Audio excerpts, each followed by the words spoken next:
આપણે બધા જાણીએ છીએ કે ભગવાન શ્રી વિષ્ણુ દરેક યુગમાં તેમના ભક્તોની રક્ષા માટે અવતાર ધારણ કરે છે। આજે ભગવાન વિષ્ણુના આવા જ એક સાચા ભક્તની કથા જાણીશું। કથા અનુસાર ઘણા વર્ષ પહેલા એક ગામમાં પોપાબાઈ નામની સ્ત્રી રહેતી હતી। તે ભગવાન વિષ્ણુની અનન્ય ભક્ત હતી। તે દરરોજ ભક્તિ ભાવથી ભગવાન વિષ્ણુની સેવા પૂજા કરતી હતી। પોપાબાઈએ પોતાનું સંપૂર્ણ જીવન ભગવાન વિષ્ણુને સમર્પિત કર્યું હતું। પોપાબાઈના માતા પિતાનું બાળપણમાં જ અવસાન થયું હતું, તેથી તે તેના ભાઈ ભાભી સાથે રહેતી હતી।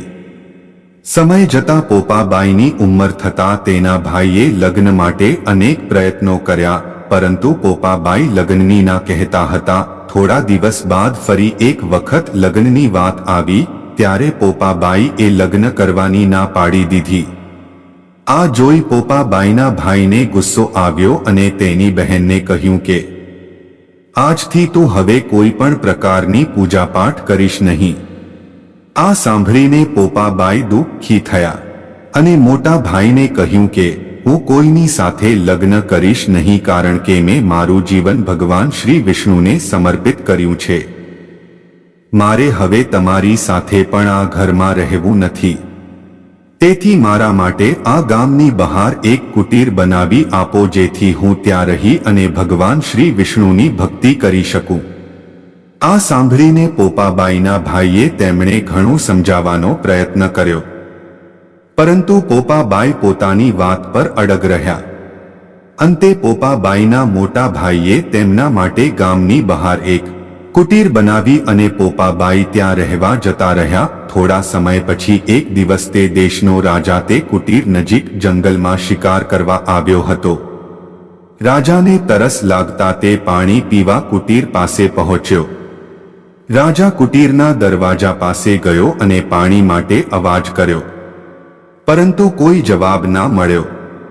રાજાએ અનેક વાર બૂમ પાડી છતાં પણ પ્રત્યુત્તર ના મળ્યો અને અંતે કુટીરમાંથી એક સ્ત્રીનો અવાજ આવ્યો। તેણે કહ્યું કે તમે કોણ છો અને શા માટે અહીં આવ્યા છો? સ્ત્રીનો મધુર અવાજ સાંભળી રાજા પાણી પીવાનું ભૂલી ગયા અને તે મધુર અવાજ પર મોહિત થયા। રાજા મનમાં વિચારવા લાગ્યા કે અવાજ આટલો મધુર છે તો તે સ્ત્રી કેટલી સુંદર હશે। રાજાએ પોપાબાઈને કહ્યું કે હું આ દેશનો રાજા છું અને હું તારી સાથે લગ્ન કરીશ। આ સાંભળી પોપાબાઈએ કહ્યું, હે રાજન, તમે જ્યાંથી પધાર્યા છો ત્યાં આદરપૂર્વક પરત ફરો, કારણ કે હું કોઈ પુરુષનું મુખ પણ જોતી નથી, એટલે લગ્ન કરવા તો દૂરની વાત છે।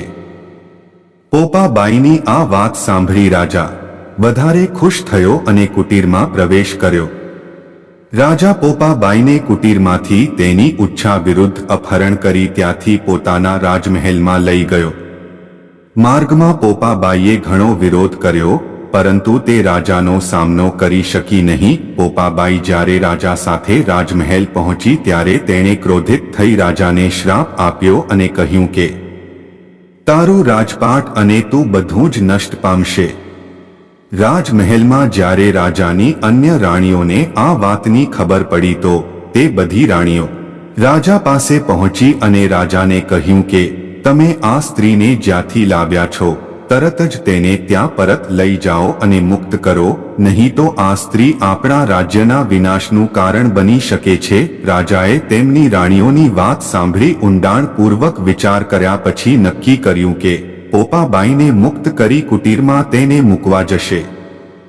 ત્યારબાદ રાજા પોપાબાઈને લઈ રાજમહેલથી નીકળ્યા અને માર્ગમાં પાપની એક નદી આવી જેમાં રાજા ડૂબી ગયો અને તેનું મૃત્યુ થયું।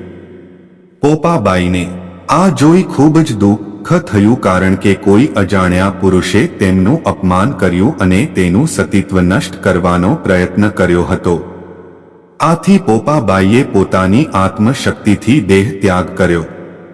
ત્યારબાદ પોપાબાઈ યમલોક પહોંચ્યા। ત્યાં યમરાજ એટલે કે ધર્મરાજાએ પોપાબાઈને કહ્યું કે પોપાબાઈ, તમને વૈકુંઠમાં સ્થાન નહીં મળે, કારણ કે તમારું મૃત્યુ વિધિ વિધાથી નહીં પરંતુ તમારી ઈચ્છા શક્તિથી થયું છે।